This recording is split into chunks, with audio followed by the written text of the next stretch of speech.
ওদের মনে হয় প্ল্যান ছিল এইখানেই শেষ করে দেবে। হ্যাঁ এটাই তো, ও বারবার লিস্টগুলো দেখে এটাই সন্দেহ হচ্ছে। ওসমান হাদির এই হাসি খুশি মাখা জীবনটা কারা কেড়ে নিল আপনি কি জানেন?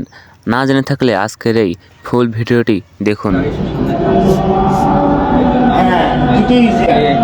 এই যে নাম্বারটা এবং ওর হাতে কিছু একটা আছে। এই যে নাকি এই যে গুলি করছে বাইক থেকে দেখছেন?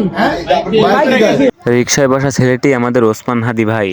এরপরে বাইকে বসা যে ছেলে দুইটাকে দেখছেন এরাই মূলত তাকে গুলি করেছে। ওসমান হাদির চিকিৎসারত ডাক্তারের কথা শুনুন। গুলি করছে তার একেবারে কানের এই সাইডে, এটাকে আমাদেরকে বলা হয় ব্রেন স্ট্রিম বলা হয় আর কি, যেটা আমাদের দেহের চালিকা শক্তি আর কি, এই ব্রেনের এখানে লাগছে এবং গুলি এখনও ভিতরে আছে। সিটি স্ক্যানে আমি ছিলাম, তো এখন এখানে আমরা এইমাত্র ওটিতে নেওয়া হলো। এটাকে অপারেশন করে মানে ব্রেনের ভিতরে রক্তক্ষরণ হয়ে ব্রেনের চাপ দিচ্ছে, এই ডিকম্প্রেশন করে এটাকে কমানোর চেষ্টা করা হচ্ছে। এরপরে আমাদের নিউরোসার্জনরা মিলে এবং আমাদের প্রশাসনের যারা আছেন সিএমএসে সবাই চেষ্টা করছেন, সেনাপ্রধানও যোগাযোগ করছেন। একটা ডিসিশন আসবে এখানেই করবে নাকি ফাইনাল ট্রিটমেন্ট না সিএমএসে করবে, এরকম একটা আমাদের চিন্তা আছে। এইবার হাদি ভাইয়ের পিছনে এই চশমা পড়া ছেলেটিকে দেখুন, তার নাম ফয়সাল করিম মাসুদ।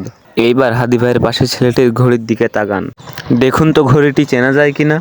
অনেক সংবাদ মাধ্যম বলে দিয়েছে এই ফয়সাল করিম মাসুদই আমাদের ওসমান হাদি ভাইয়ের খুনি। স্ক্রিনে আপনারা যে মেয়েটিকে দেখছেন এটি মূলত সেই খুনি ফয়সাল করিম মাসুদের মেয়ে।